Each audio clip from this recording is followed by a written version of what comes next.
After the whistle starts at Bald Eagle where this happened. On 3rd and 16, State High quarterback Finn Furmanek rolled out right before firing a 17-yard crossbody rope up top to Deontay Sheffy to convert and keep the scoring drive alive. Would it be enough to help the Little Lions capture district championship? After the whistle starts right now. Hi, I'm Dugan Lloyd. We'll have more on that game later, plus more action from around District 6. And I'm Adam Sheets. Plus a look into why we're coming to you at 6 p.m. on a Friday night. It's all Nicole's fault. That's Tropical Storm Nicole. After the whistle starts now.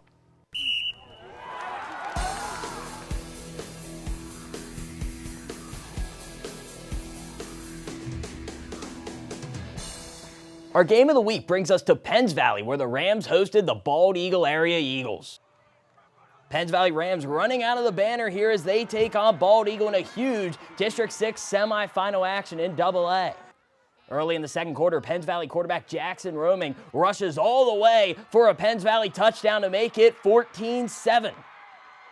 On a beautiful November night in Penns Valley. Couldn't ask for a better night between the Rams and the Eagles. And on Bald Eagle's next drive in the second quarter, Bald Eagle wide receiver Cameron Watkins has a passing touchdown to tie it up. The Eagles soaring through the Rams defense out at Penns Valley. Now fast forward midway into the fourth quarter. Penns Valley running back Ty Watson with a 55-yard run, getting loose against the Eagles defense, running down the sidelines. That would punch it in later to increase the Penns Valley lead to 27-14. Penns Valley wins 34-14 over Bald Eagle, capped off with a huge pick six to finish it. With the 34-14 win, Penns Valley will take a trip to Mansion Park next Friday to play Bishop Guilfoyle. Joining us now in studio is McLean Young, who was on the sidelines for tonight's game. McLean, what did you see from these teams? Yeah, Adam, it was a great matchup, a rematch where the Golden Eagles, or Bald Eagle was able to take the first matchup against the Rams, but this time the Rams used their teamwork and battling adversity to come back and get the win. Let's take a look at what was going on in Penns Valley. Teamwork. A common trope at every level of athletics found a new meaning for the Penns Valley Rams in their playoff game against Bald Eagle. After quarterback Jackson Romick threw a second-half interception in a one-score game, his teammates picked him up with a goal line stand. It was amazing. I mean, we did face some adversity, like you said, and that's how we are. We pick each other up when we make mistakes, and that's just how we play. Even running back Ty Watson, who had a phenomenal 55-yard run to set up the game-sealing touchdown, was quick to credit his teammates. Perfect play by the line. The line did it all for me. There was a really nice hole. Guy was catching me. I saw him, but he caught me. But then the next play, punched it in. All thanks to my line, just had a good hole for me. Ultimately, the will to help each other propelled the Rams to a playoff victory. Yeah, it's something special to have a group of young men who support each other the way these guys do. They play for each other, and they're always looking to help each other out. It's really special. I can't put my finger on any one thing that we've done to get this. What I can tell you is we believe in molding our players into outstanding young men, and that's a testament to them. Watson says the Rams will continue to rely on teamwork as they make their way through the playoffs. Team is everything. That's what Coach tells us. Team, we have fun doing what we do, and nothing can beat team effort. Just got to keep battling. That's what we do. We keep battling, pick each other up. That's how we do it.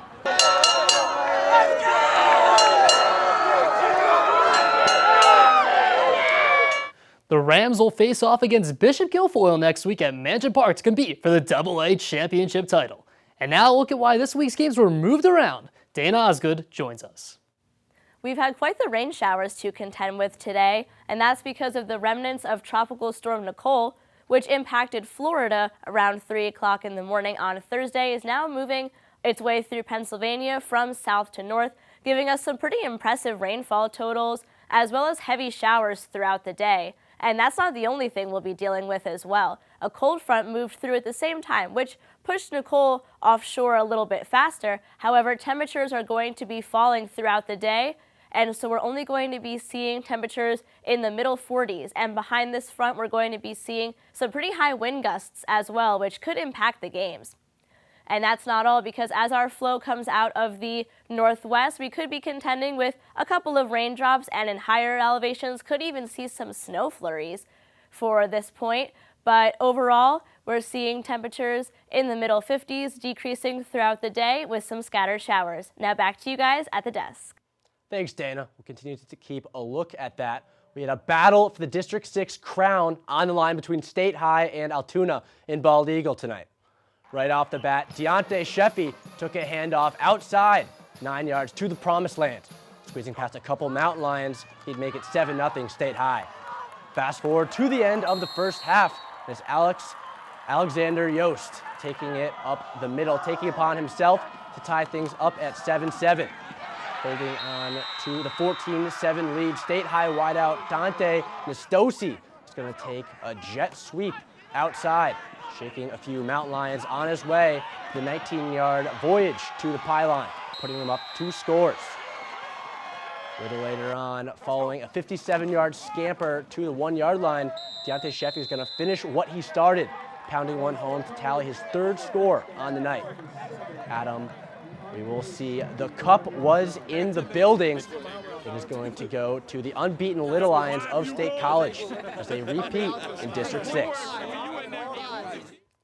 State College advanced to 11-0, beating Altoona 28-7. They will host the winner of tomorrow night's Erie McDowell versus Taylor Alderice matchup. Logan Brandis has more on State College's victory over Altoona to claim the 6A championship. Thanks, Dugan. After a tightly contested first half, the Little Lions roared to life and took over in the 3rd quarter to secure their 2nd victory over Altoona this season alone. 8, 9, 10, 11! State College kept the good times rolling on Thursday with a 28-7 win over Altoona to remain undefeated and become District 6 champions. The Little Lions didn't pull away until late in the 2nd quarter, where they scored 21 unanswered points. While it probably wasn't as smooth as State College wanted it to be, it was still enough for the Little Lions to be crowned District 6 champions. On the backs of Deontay Sheffy, the Little Lions were able to come away with their first playoff victory. After putting up 19 touchdowns in the regular season, Sheffy found the end zone 3 times in his first career playoff game. The reward for such a performance? His very own championship medal. We just turned up and... Sorry, gotta get that yes, on. Sir. So we turned up and way better execution than any of our in-season games.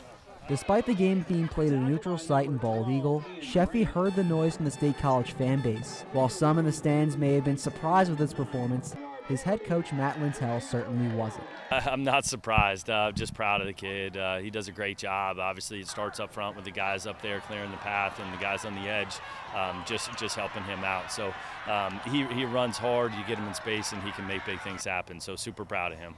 Now, Lintel and the Lions play a game they're all too familiar with. The waiting game.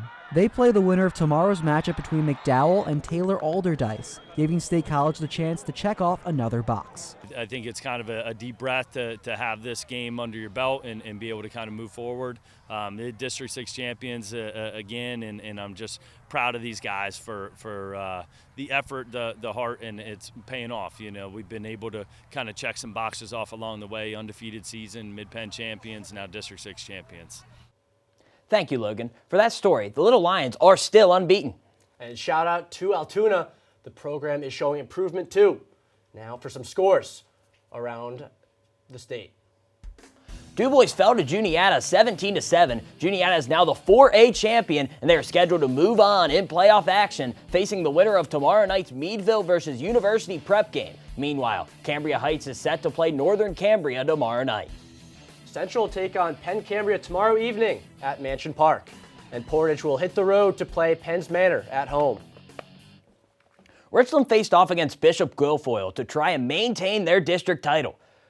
Richland playing host tonight, hosting the Marauders of Bishop Guilfoyle. Richland got on the board first as Evan McCracken takes the Wildcat snap in for himself to make it 8-0, but BG would soon tie it up. Later in the second, BG's Drew Abraham rips off a long run that gets the visitors in the red zone. That would help set up this Carson Kieselwetter plunge touchdown. Bishop Guilfoyle Marauders go up 14-8.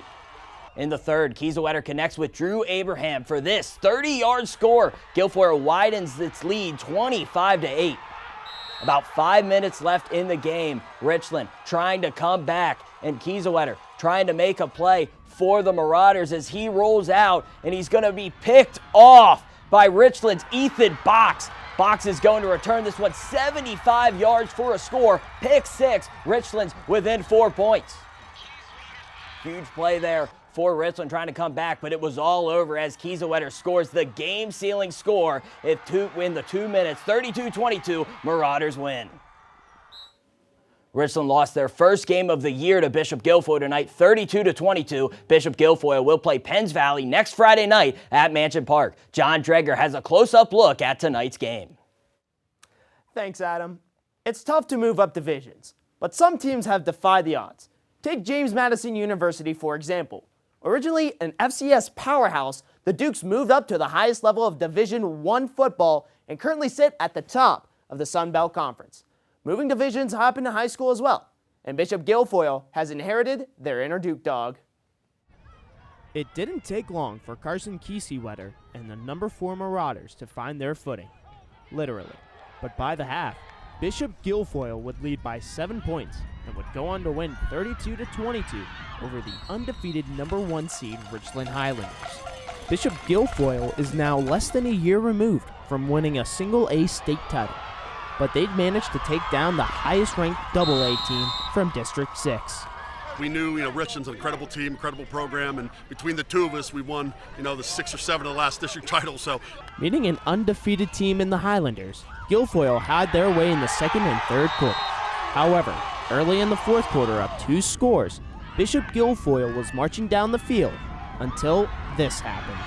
Kiesewetter throws, picked off! Richland has it! Return down the sideline!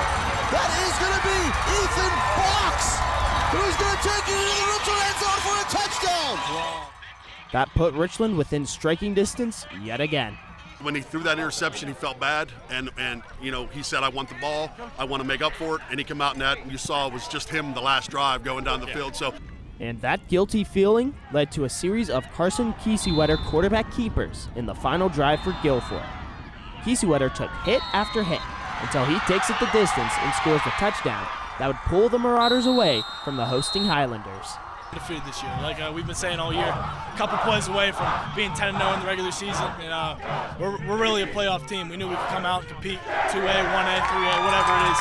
So it's a big win. Our goal is always to get back to Mansion Park, play that game, play for a title. We've been fortunate enough to do that a lot in the recent years. So, Guilfoyle denies Richland a 5th straight trip to the AA District Title Championship.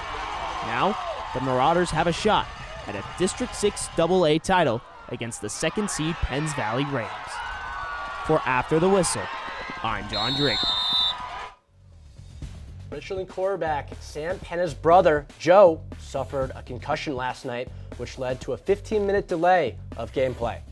According to the Richland Rams Twitter, Penna was released from the hospital last evening and is currently resting at home.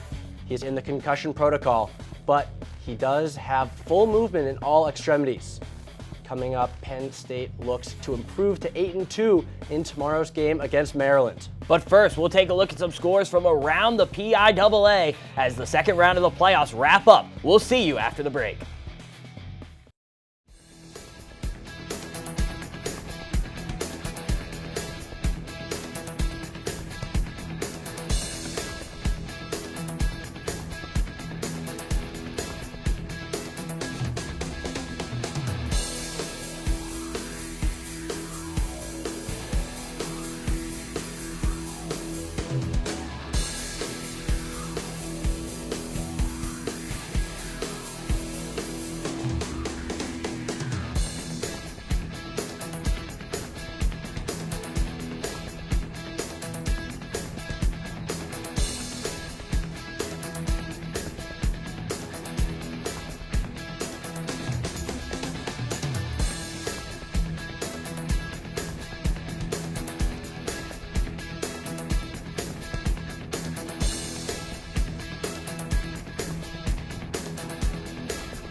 Hello and welcome back to After the Whistle.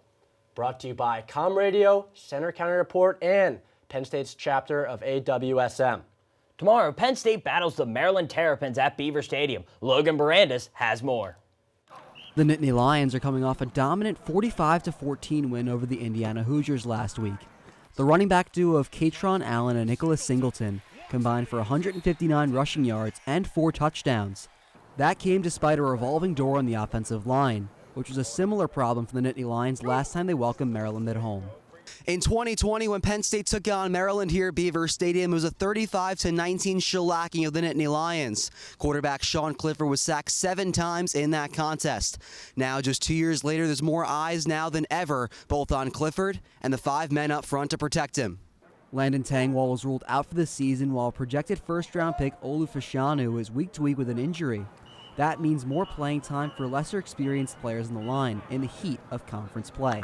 According to James Franklin, it's been a challenge, but his team has lived up to the task. It's a real positive. I mean, obviously I think that the challenge for everybody, especially in today's day and age of college football, is depth across the board, and at positions like O-line, where sometimes it takes a little bit longer to develop those guys because it's a man's game, when you're that close to the ball.